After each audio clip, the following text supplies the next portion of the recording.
అందరికీ నమస్కారం అండి. Welcome back to my channel Chandu comedy vlogs. మనందరికీ వచ్చే సందేహం ఏంటంటే అసలు భగవంతుడు గొప్ప లేదా ఆయన నామస్మరణ అంటే మనకి భగవంతుడి నామస్మరణ స్మరించుకుంటే గొప్ప అనేది ఈ వీడియోలో చెప్పుకుందామండి. ఇది ఒక ధర్మ సందేహం లాంటిది మాత్రమే. 14 సంవత్సరాలు వనవాసం పూర్తి చేసి శ్రీరాముడు అయోధ్యకు తిరిగి వచ్చాడు. అదే సమయంలో కొంతమంది మహర్షులు నారదుల వారి వద్దకు వెళ్ళి, మాకు చిన్న సందేహం ఉంది స్వామి, ఆ సందేహంను మీరు నివృత్తి చేస్తారా అని అడిగారట. అడగండి అని అన్నారు నారదుల వారు. భగవంతుడు గొప్ప, భగవంతుడి నామం గొప్ప అని ప్రశ్నించారు. ఈ ప్రశ్నకి జవాబు కొన్ని రోజుల తర్వాత చెబుతాను అని చెప్పి నారదుల వారు వెళ్ళిపోయారు. నారదుల వారు ఆలోచించి హనుమంతుడే దీనికి సరైన జవాబు చెప్పగలరు అని అనుకున్నారు. హనుమంతుడి వద్దకు వెళ్ళి ఈ ప్రశ్నకి సమాధానం కనుగొంటలో తనకి సహాయం చేయమని కోరారు. దానికి హనుమంతుల వారు అంగీకరించారు.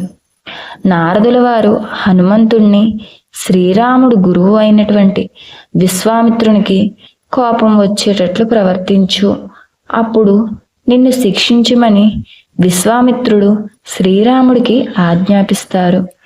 ఆ తరువాత సంగతి నేను చూసుకుంటాను అని చెప్పారట. హనుమంతుడు వింతగా ప్రవర్తించి విశ్వామిత్రుడికి కోపం తెప్పించారు. విశ్వామిత్రుల వారు మహాత్ములు అందరి మధ్యలో హనుమంతుడిని శిక్షించమని శ్రీరాముణ్ణి ఆజ్ఞాపించారు. హనుమంతుడిపై బాణం గురిపెట్టి గురువుకి కోపం తెప్పిస్తే ఏమి జరుగుతుందో అందరికీ తెలిసేలా చేయమని చెప్పారు. శ్రీరాముల వారు కూడా హనుమంతుడి ప్రవర్తన గురించి తెలుసుకొని ఆశ్చర్యపోయారు. కానీ గురువు ఆజ్ఞను పాటించక తప్పదు కదా. బరువైన గుండెతో రాజభవనంలోకి వెళ్ళిపోయారు. మరుసటి రోజు అందరూ నదీ తీరం వద్ద వేచి ఉన్నారు. శ్రీరాముడు హనుమంతుడిని శిక్షించడానికి బాణం వేస్తే అన్ని బాణములు గురి తప్పి పక్కకి పడిపోయాయి. అందుకు కారణం రామనామ జపమే. హనుమంతుడు ఎంతో శ్రద్ధగా భక్తితో రామనామమును జపించడం వల్ల తన వైపు దూసుకొచ్చినటువంటి ప్రతి బాణము పక్కకి తప్పిపోయిందట. విశ్వామిత్రుల వారు శ్రీరాముణ్ణి తన బ్రహ్మాస్త్రమును ఉపయోగించమని ఆజ్ఞాపించారు. నారదుల వారు ముందుకు వచ్చి, ఓ బ్రహ్మర్షి విశ్వామిత్ర, మీరు ఎంతో దయగల గురువులు.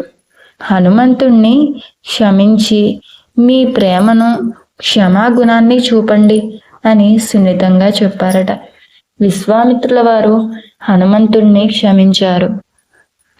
నారదుల వారు మహర్షులందరినీ పిలిచి, ఇప్పుడు మీ అందరికీ ఉన్నటువంటి సందేహం నివృత్తి అయిందా? భగవంతుడు గొప్ప, భగవంతుడి నామం గొప్పదో తెలిసిందా? ఖచ్చితంగా భగవంతుడి నామస్మరణే గొప్పది అని నారదుల వారు తేల్చారట. ఇందులో నీతి ఏమిటంటే, ఈ కథ భగవంతుడి నామం యొక్క విశిష్టత గురించి మనకి క్లుప్తంగా తెలియజేయడమైంది.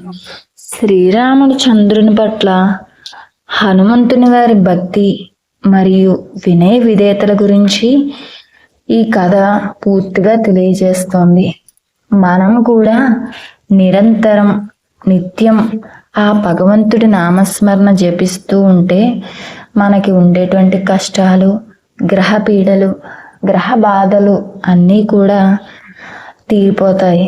అలానే మనకి ఆ భగవంతుడి నామస్మరణ చేసుకుంటూ ఉన్నట్లయితే మనకి ఎటువంటి కష్టం వచ్చినా ఆ భగవంతుడిని మనం అక్కడి నుండి మనం రక్షింపేలా చేస్తాడు. అలానే ఈ వీడియో మీ అందరికీ నచ్చుతుందని అనుకుంటున్నాను. ఈ వీడియో నచ్చితే ఒక లైక్ చేయండి. అలానే మన ఛానల్ ఇంకా ఎవరైనా సబ్స్క్రైబ్ చేసుకోకపోతే చందు కామెడీ వ్లాగ్స్ అనే ఛానల్ని సబ్స్క్రైబ్ చేసుకోండి. Thanks for watching.